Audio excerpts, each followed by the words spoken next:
Hey guys, welcome back to the program. Welcome back to the Dee Time Love Show. And today you join me at the Dee Time Bar. That's my favorite part of the Dee Time headquarters. And this is where I'm going to unveil a couple of unboxings and enjoying some beverages as well, where I get to relax and get some escapism. I really do love these laser lights, but this is the Dee Time Bar. I had a lot of questions about the Dee Time Bar. This is very much behind the scenes, guys. But anyway, let's change perspective and get a closer look at the couple of watches that I've added to my collection. Well, first of all, I want to start off by saying that today's video is not a usual review on the DeeTimeLove channel. It's not your orthodox review that I produce on the channel, giving you my first impressions, the specification, the pros and cons. This is purely from a watch enthusiast honeymoon point of view. But I first of all want to start off by giving a big shout out to the Watches of Switzerland group, Goldsmiths. I've got a very good relationship with Watches of Switzerland and Goldsmiths in Brent Cross and Watford, Hertfordshire. These two pieces are from the Hertfordshire branch, which is a fantastic store. It's a Rolex AD, they're authorized dealer of Omega, Tudor, Tissot, you name it. They've got a number of different brands on display, and I have to say the service I received from that branch in particular was a 10 out of 10.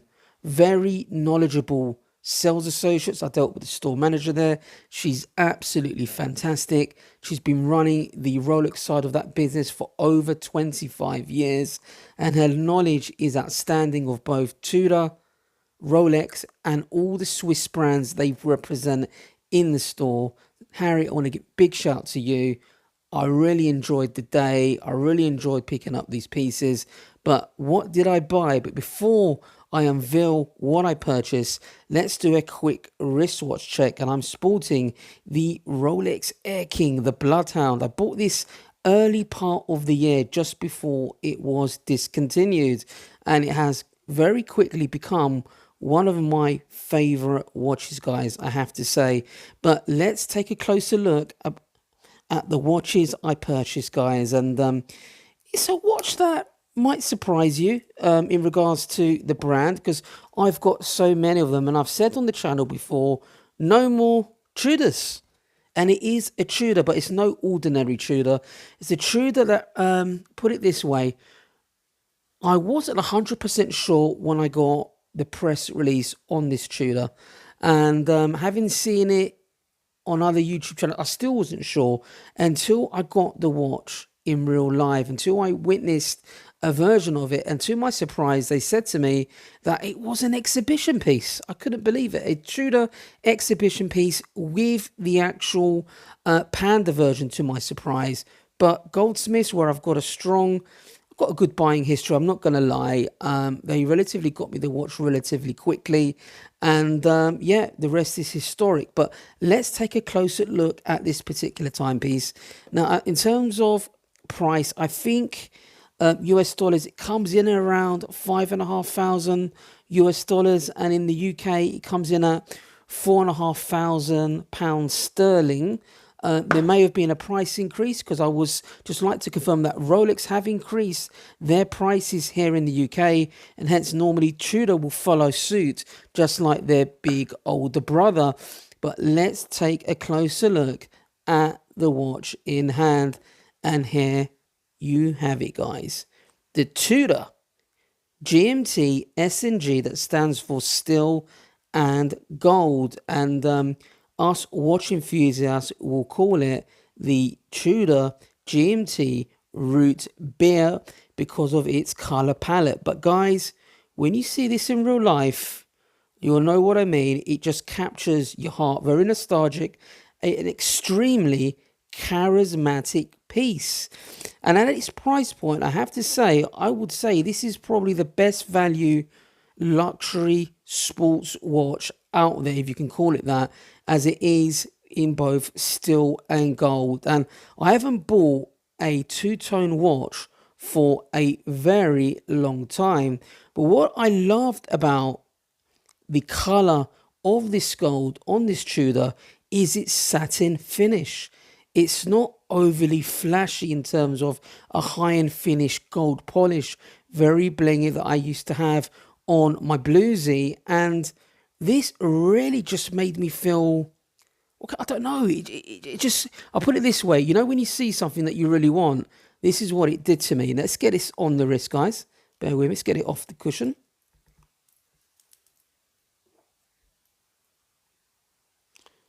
Love the bi-directional bezel.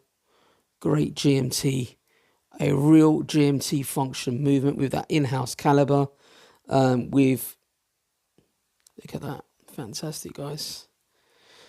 70 hours plus power reserve. Very nice indeed, guys. Let's just play with this for you guys to check it out. Beautiful watch, guys. Stunning.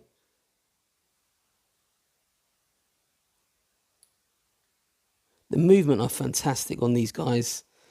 Really a fantastic piece. And I have to be honest, I've only been wearing the watch for a day or two, and the compliments I've had on this has been absolutely amazing, guys. I love it. Love the finishing. I'm going to try not to go into the specs, guys, because today I promised myself I don't want to bore you guys. I want to just show you some videography of the watch so you can get to see it with that gold and steel finish, with the bezel, color palette. Tudor really do get the color palette just right, and has real character with that domed sapphire crystal, giving you that vintage vibe of my favorite Tudor, my Rolex Root Bear is one of the watches that I love, you know, in the Tudor subs of old. It gives me that feel, that nostalgic feel. It's just full of character and charisma, and it gives the Tudor Black Bay a extra level of luxury. The S&G range, I have to say, it really elevates them in that luxury segment. And there you have it, guys. Check it out. Beautiful. Absolutely fantastic. Very fantastic indeed. And what I want to do is you guys witness it going into my Tudor collection. So let's get my Tudor collection out for you guys. And I want to share the journey in horology, as I always do. And there you can see my Tudor Chrono Blue, aka Monte Carlo. And I've got the Tudor Black Bay Burgundy there, one with the in-house movement. Only Tudor that's missing, well, a couple of Tudors, is the Tiger Chrono, safely tucked away in my safe, and my Black Bay 58. But let's get this ready. You guys witness it in the watch roll. Bear with me, guys. And like I always do, before I put my watches away, I make sure they're absolutely immaculate before they go into the watch roll. It'll be going back into my deposit box. Fantastic, guys. And I've got a nice 3-piece combo deal here when it comes to Tudors. Very nice. So you've got the Tudor Chrono Blue, aka Monte Carlo. You've got a GMT function with the S&G. It can be a dressy leisure watch. And then you've got an everyday daily diver that you can wear, the Tudor Black Bay Burgundy, the in-house one. Now, let's take a look at the other watch that I've purchased. And there's another brand that I haven't bought for many years now, guys. I think the last Tissot that I bought must be, I don't know, we're talking about maybe 7 years ago, was the last Tissot that I bought. And first of all, let's have a look at the packaging. Pretty cool, Tissot, the way they package it. It's not anything premium, but there's been a bit of effort in terms of design and so on. Let's just check this out, get this out. Bear with me, guys. Oops. Look at that. Love the packaging. Very cool. just shows you don't need to have anything ultra expensive, but a bit of, you know, creativity goes a long way in regards to, you know, packaging, especially with watches.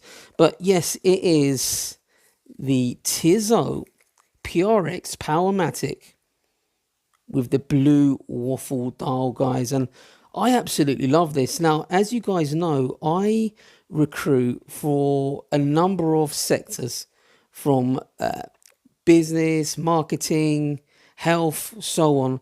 But one of my favorite divisions within my organization is the luxury watch division. And a lot of the ADs we recruit for have said that this Tissot, alongside Tudor in the UK, especially in London, is their best selling brands. So they're outselling Omega at the moment. They're outselling a lot of brands at the moment. It's very popular, and people that tend to buy their Rolexes tend to buy this as a daily wearer for good reason. Now, this Tissot, for me, and I don't want to talk about price, but spec-wise and price, is arguably the best watch at its price point in regards to brand heritage, specification with that Powermatic movement. All right, it might be a watered down ETA, but you get in 80 hours power reserve, guys. And I'm looking forward to doing a full-on review of this watch. But I bought this watch a good week before I bought the Tudor. And I have to say, this watch, I can see it becoming my daily wearer, where I wear this to work on a Monday to a Friday, leave it over the weekend, and it's still ticking on a Monday and a Tuesday, and I get to mix up my other watches over the weekend, or maybe wear something in the evenings. But let's get this bad boy on the wrist.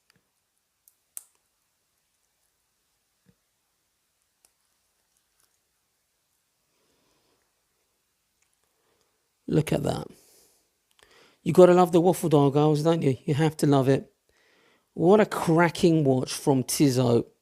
Really bringing them onto the thick of things, isn't it, within the watch community. I've seen a lot of guys that come out with Rolexes and they buy this as their daily wearer, and for good reason. It's a fantastic looking piece, guys. I love the way the bracelet articulates. Very nice indeed, guys. But looking at the watches that I've bought this year, I have to say it's been quite a good few additions to the collection. So we bought the Air King this year as well, and we bought the Tissot, and I bought the Tudor. So some real cracking pieces, I have to say, that I've added to my collection. And I'll probably look at buying maybe 2 or 3 watches next year as well as I grow the collection. So guys, I hope you enjoyed today's little video. This is very much just a sort of a watch enthusiast update of what I've been buying for my personal watch collection, because I do review a lot of different types of watches. A lot of new releases come to me and I unveil them on the channel, but I just wanted to share what I'm actually buying for my personal collection and give you guys a bit of an update on what's going on. So on the 24th of September, the DeeTimeLove channel, in collaboration with World Time UK, there's going to be a full-on big event at the Sofitel Hotel near Heathrow, or it's attached to Heathrow. Over 70 brands are going to be attending, and the official partners of the DeeTimeLove channel, Watch Pro, are also going to be hosting an amazing event at the Londoner Hotel on the 11th and the 12th of November. I believe there's going to be over 50 brands, but there's going to be even more mainstream brands there. And check that out on my previous video. I'll leave a link in the description. But there's going to be a hell of a lot of luxury brands there as well, guys. So the other event is more divers watches basically associated. This is going to be more of all of the mainstream brands will be there, guys. So guys, leave your comments below on my recent purchases. Let me know your thoughts, and I'll see you in the next video.